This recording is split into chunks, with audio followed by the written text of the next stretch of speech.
नमस्कार, स्वागत है आपका हमारे चैनल में। मैं रानी गुप्ता आपके साथ। बड़ी खबर सामने आ रही है। आपको बता दें कि बागेश्वर धाम के धीरेन्द्र कृष्ण शास्त्री और जया किशोरी, जो कि कथावाचक हैं और एक मोटिवेशनल स्पीकर है, उनका नाम दरअसल एक दूसरे से जोड़ा जा रहा है और पिछले कुछ दिनों से ये कहा जा रहा है कि ये दोनों ही जल्द ही विवाह के बंधन में बंध सकते हैं। अब इस बात को लेकर के खुद धीरेन्द्र शास्त्री ने खुलासा किया है और उन्होंने बताया है कि आखिर वो जया किशोरी को लेकर के क्या सोचते हैं। बता दें कि लगातार विवादों में नाम से घिरने के बाद बागेश्वर वाले बाबा काफी प्रसिद्ध हो चुके हैं। अब लोगों में उनके बारे में जानने को लेकर के दिलचस्पी और भी ज्यादा बढ़ गई है और इसी दिलचस्पी में एक है उनकी शादी।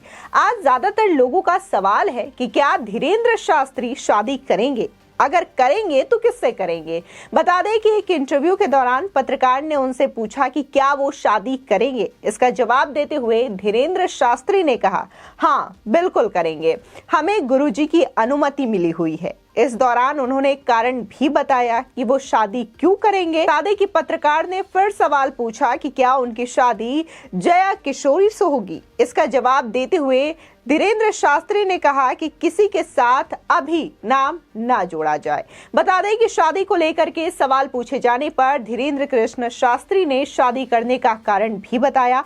उन्होंने कहा कि उनको टारगेट किया जा रहा है। उनका कहना है कि वो साधु हैं और एक साधु को टारगेट करने के दो ही तरीके होते हैं, पहला रुपया और दूसरा स्त्री। उन्होंने कहा कि मैं उनके टारगेट करने से पहले ही शादी कर लूंगा, उनकी सारी कोशिश बेकार कर दूंगा। रुपयों के बारे में उन्होंने बात करते हुए कहा कि वो चंदा नहीं लेते हैं। बता दें कि वहीं जब इंटरव्यू के दौरान पत्रकार ने पूछा कि एक फेमस मोटिवेशनल स्पीकर और कथावाचक हैं जया किशोरी, कई बार आपका नाम उनसे जुड़ता है, क्या आपकी उनसे शादी हो रही है?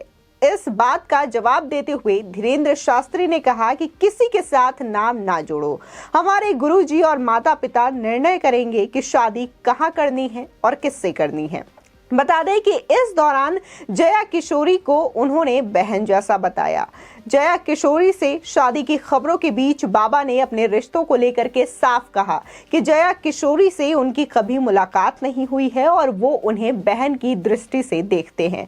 साथ ही बीच में जब पत्रकार ने एक सवाल पूछा कि क्या आप दोनों साथ में कथा करते हैं, तो कभी बाबा ने कहा कि नहीं, मेरी उनसे आज तक कभी भी मुलाकात नहीं हुई है और ना ही उनसे सीधे बात हुई है।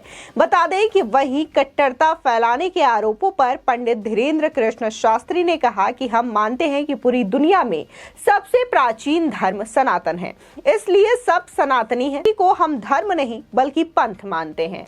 उन्होंने कहा कि हम किसी भी धर्म के विरोधी नहीं हैं, हम अपने धर्म के कट्टर हैं। इस पर जब जो पत्रकार है जो इंटरव्यू ले रहे थे वो पूछते हैं कि यदि आप अपने धर्म के कट्टर हैं तो उनके विरोधी नहीं हुए। इस सवाल के जवाब में धीरेन्द्र कृष्ण शास्त्री ने कहा, यदि वे विरोध मान रहे हैं तो ये उनका दृष्टिकोण है, उनको अपने धर्म का कट्टर होना चाहिए और हम अपने धर्म को मान रहे हैं, ये हमारी कट्टरता है, हम किसी के विरोध में नहीं हैं। वहीं इसके बाद पत्रकार कहते हैं कि कट्टरता तो घातक हो सकती है। इस सवाल के जवाब में धीरेन्द्र कृष्ण शास्त्री ने कहा कि यदि दावे के साथ बाप को बाप मानना घातक है तो अच्छी बात है।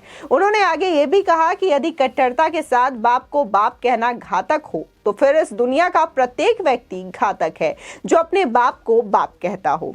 भगवान राम इस दुनिया के प्रत्येक हिंदू व्यक्ति के पिता हैं, परम पिता हैं, जगदीश्वर है, जगन्नाथ हैं, तो वो बाप है। इसलिए ललकार कर बाप को बाप कहना यदि आप लोगों की नजर में घातक है तो ये घातकपन रहना ही चाहिए। ऐसे में तो प्रत्येक व्यक्ति अपने आप में घातक है। बता दें दरअसल नागपुर में कथा के दौरान अंधश्रद्धा उन्मूलन समिति के प्रमुख श्याम मानव ने धीरेन्द्र शास्त्री पर आरोप लगाया था कि वो समाज में अंधविश्वास फैला रहे हैं। इसके बाद उन्होंने धीरेन्द्र शास्त्री को चैलेंज किया था कि उनके सामने अपने चमत्कारों को साबित करें, वो उन्हें 30 लाख रुपए का इनाम देंगे।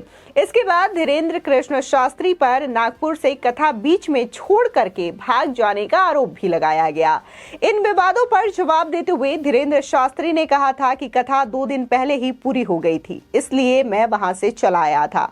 वहीं रायपुर में चल रही कथा के दौरान ये विवाद और भी ज्यादा बढ़ गया। बाबा ने एक पत्रकार को चाचा का नाम बताते हुए कहा कि जिसके चाचा का नाम है ये स्टेज पर आ जाए। जिसके बाद पत्रकार स्टेज पर गया और उस पत्रकार ने कहा कि उसने कभी भी धीरेंद्र शास्त्री को अपने चाचा का नाम नहीं बताया है।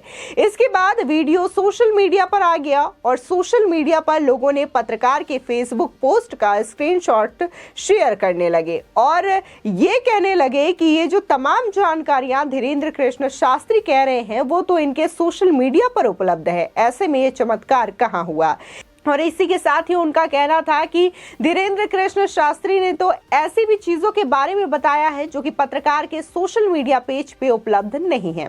इसके बाद बाबा ने ये कहा था कि आज के बाद वो किसी को इस तरीके से प्रमाण नहीं देंगे और यदि कोई प्रमाण मांगने आता है तो वो उन्हें नंगा कर देंगे। बता दें कि इसके बाद देखने को मिला था कि नागपुर पुलिस ने अपनी जांच की थी और जांच के दौरान नागपुर पुलिस ने बागेश्वर धाम बाबा को क्लीन चिट दे दी, यानी कि जो श्याम मानव के द्वारा आरोप लगाए गए हैं उसको बाकायदा खारिज कर दिया गया। इसी के साथ ही देखने को मिला था कि ये विवाद जो है काफी ज्यादा बढ़ता हुआ नजर आया था। तो वहीं इस बीच देखने को मिला था कि माइंड रीडिंग का दावा करने वाली सुहानी शाह भी इस दौरान चमकते हुए नजर आई थी और काफी ज्यादा फायदा उनको मीडिया के द्वारा मिला था। और हालांकि वो ये दावा करती रही हैं कि जब वो 7 साल की रही तब से उन्होंने स्टेज पर परफॉर्मेंस किया है, माइंड रीडिंग की है, लेकिन वो फेमस इस दौरान हुई जबकि उन्हें धीरेंद्र कृष्ण शास्त्री और सुहानी शाह दोनों का कंपैरिजन हो रहा था। जहां सुहानी शाह इसे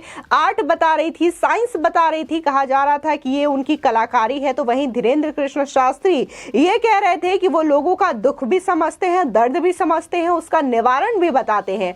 और ये वो नहीं बताते बल्कि उनके इष्ट देव बताते हैं, बागेश्वर धाम सरकार बताते हैं। तो ये तमाम चीजें लगातार सोशल मीडिया पर देखने को मिल रही थी और उन्हीं में से एक और अफवाह ये थी कि धीरेंद्र कृष्ण शास्त्री और इसी के साथ ही जो कथावाचक हैं जया किशोरी, उन दोनों की ही शादी हो रही है।